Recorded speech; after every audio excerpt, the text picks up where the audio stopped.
Hello everyone, welcome back to BanuSamee kitchen. இன்னைக்கு நம்ம பார்க்க போறது ரொம்பவே டேஸ்டியான மட்டன் கறி எப்படி செய்யலான்றதாங்க பார்க்க போறோம்.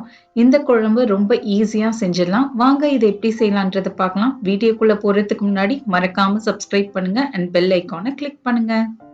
ஒரு கடாயும் குக்கரும் எடுத்துக்கோங்க. அதுல ஒரு 3-4 டேபிள் ஸ்பூன் எண்ணெயை சேர்த்துக்கோங்க. ஒரு 400 கிராம் அளவுக்கு வெங்காயத்தை இந்த மாதிரி ஸ்லைஸா கட் பண்ணி சேர்த்துக்கோங்க. நாம இந்த வெங்காயத்தை நல்லா பொன்னிறமா வதக்கிட்டு நாம இதை அரைக்க போறோங்க. வெங்காயத்தை நல்லா ஹை ஃப்ளேம்ல இருந்து மீடியம் ஃப்ளேம்ல வச்சு நல்லா பொன்னிறமாகிற வரைக்கும் வதக்கிக்கோங்க. இது வதக்குறதுக்கு ஒரு 3-4 நிமிஷம் ஆகுங்க. நம்ம இந்த வெங்காயம் பேஸ்ட் தான் நம்ம கிரேவிக்கு அவ்வளோ டேஸ்ட் கொடுக்கும். பாருங்க, ஒரு 3 நிமிஷத்துக்கு அப்புறம் வெங்காயம் இந்த அளவுக்கு வதங்கி வரணும். இதுதான் கரெக்ட் கன்சிஸ்டன்சி. இப்போ கேஸை ஆஃப் பண்ணிட்டு இந்த வெங்காயத்தை நல்லா ஆற விட்டு நம்ம மைய அரைச்சி எடுத்துட்டு வந்துடலாம். மிக்ஸி ஜார்ல நமக்கு வதக்கி வச்சிருந்த வெங்காயத்தையும் ஒரு 6-7 முந்திரி பருப்பையும் சேர்த்துட்டு நல்லா இதை மைய அரைச்சி எடுத்துட்டு வந்துருங்க. இப்போ அதே குக்கர்ல ஒரு 2 டேபிள் ஸ்பூன் எண்ணெயை சேர்த்துக்கோங்க. அது கூட ஒரு பிரிஞ்சி இலை, 2 டீஸ்பூன் இஞ்சி பூண்டு விழுது, காரத்துக்கு 3 பச்சை மிளகாவை சேர்த்துட்டு லோ ஃப்ளேம்லயே நல்லா வதக்கிக்கோங்க. நல்லா லோ ஃப்ளேம்லயே வதக்கிக்கோங்க. ஹை ஃப்ளேம்ல வச்சீங்கன்னா கருகிடும். இதுல நாம ஒரு 500 கிராம் அளவுக்கு சுத்தம் பண்ணி வச்சிருந்த மட்டனை சேர்த்துக்கலாம். இதுவே நீங்க 1 கிலோ மட்டன் செய்றீங்கன்னா இந்த ரெசிபியை அப்படியே டபுள் ஆக்கிடுங்க. மட்டனை சேர்த்துட்டு அது கூடவே கொஞ்சமா மஞ்சத்தூளும் சேர்த்துக்கோங்க. ஒரு 1/4 டீஸ்பூன் அளவுக்கு மஞ்சத்தூளும் சேர்த்துட்டு நல்லா மட்டனை 1 நிமிஷம் நல்லா வதக்கிக்கோங்க.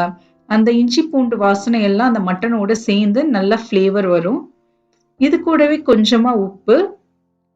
இதுல காரம் ஜாஸ்தியா இருக்கணுங்க. அதனால நான் 2 டேபிள் ஸ்பூன் அளவுக்கு மிளகாய் தூள் சேர்த்திருக்கேன். 1 டீஸ்பூன் தனியாத்தூள், 1 டீஸ்பூன் ஜீரகத்தூள் சேர்த்துட்டு நல்லா மட்டனை வதக்கிக்கோங்க. 1 நிமிஷம் லோ ஃப்ளேம்லயே வச்சு வதக்கிக்கோங்க. அந்த எண்ணெயிலேயே நல்லா வதக்கிக்கோங்க. இதுல காரம் ஜாஸ்தியா தேவைப்படுங்க. அதனால நீங்க 2-3 டீஸ்பூன் அளவுக்கு மிளகாத்தூளை சேர்த்துக்கோங்க. சேர்த்துட்டு நல்லா 1 நிமிஷம் இந்த மாதிரி வதக்கிக்கோங்க. நல்லா 1 நிமிஷம் வதக்கியாச்சு. இப்ப நாம இதுல 1/2 கப் அளவுக்கு தயிரை சேர்த்துக்கலாம். நல்லா திக்கான தயிரா சேர்த்துக்கோங்க. அது கூடவே ஒரு பெரிய சைஸ் தக்காளிய இந்த மாதிரி நீல வாக்குல கட் பண்ணி சேர்த்துக்கோங்க. சேர்த்துட்டு நல்லா வதக்கிக்கோங்க. 1 நிமிஷம் ஹை ஃப்ளேம்லயே வச்சு நல்லா வதக்கிக்கோங்க. அந்த எண்ணெய் அப்படியே பிரிஞ்சு வர அளவுக்கு நீங்க வதக்கணுங்க. ஒரு 1-2 நிமிஷம் நல்லா வதக்கிட்டு லோ ஃப்ளேம்ல இதை அப்படியே 1 நிமிஷம் வேகட்டும். 1 நிமிஷம் அப்படியே விட்டுருங்க, அது வேகட்டும். 1 நிமிஷத்துக்கு அப்புறம் இதை நல்லா நம்ம எண்ணெய் பிரிகிற அளவுக்கு நம்ம வதக்கி எடுத்துக்கலாம். பாருங்க, 1 நிமிஷத்துக்கு அப்புறம் இந்த தக்காளி எல்லாமே குழஞ்சிருங்க. இப்ப நான் காட்டுறேன் பாருங்க எந்த அளவுக்கு வதக்கணும்னு.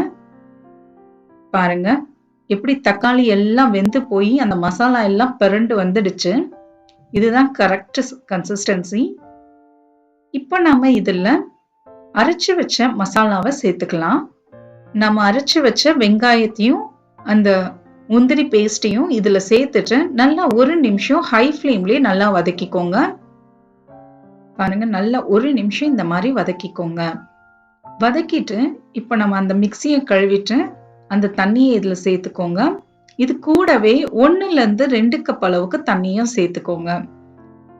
கொஞ்சமா நறுக்குன கொத்தமல்லி புதினாவையும் சேர்த்துட்டு நல்லா கிளறிக்கோங்க. ரொம்ப ஈஸியான ரெசிபிங்க. 20 நிமிஷத்துலயே இதை நீங்க செஞ்சு முடிச்சிடலாம். தேங்காய்லாம் எதுவுமே சேர்க்க தேவையில்ல. செம்ம டேஸ்டா இருக்கும். இப்ப நம்ம கடைசியா இதுல 1/2 டீஸ்பூன் அளவுக்கு கரம் மசாலாவை சேர்த்துருங்க. சேர்த்துட்டு மிக்ஸ் பண்ணிக்கோங்க.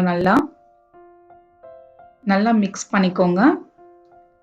இப்போ நம்ம குக்கர் மூடியை போட்டு மீடியம் ஃப்ளேம்ல 4 விசில் வச்சிருங்க. ஒரு சில மட்டன் சீக்கிரம் வேகும், ஒரு சிலது வேகிறதுக்கு லேட் ஆகும்.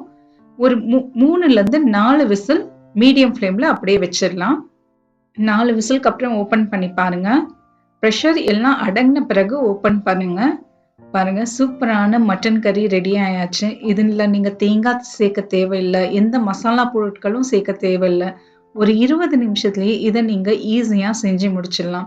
இது சாப்பாடுக்கு, சப்பாத்திக்கு, இட்லிக்கெல்லாம் செம்ம டேஸ்டா இருக்குங்க. நீங்களும் இத ட்ரை பண்ணி பாருங்க. எப்படி வந்ததுன்றத எனக்கு கமெண்ட்ஸ்ல சொல்லுங்க. மறக்காம சப்ஸ்கிரைப் பண்ணுங்க அண்ட் பெல் ஐகான கிளிக் பண்ணுங்க. Thank you for watching.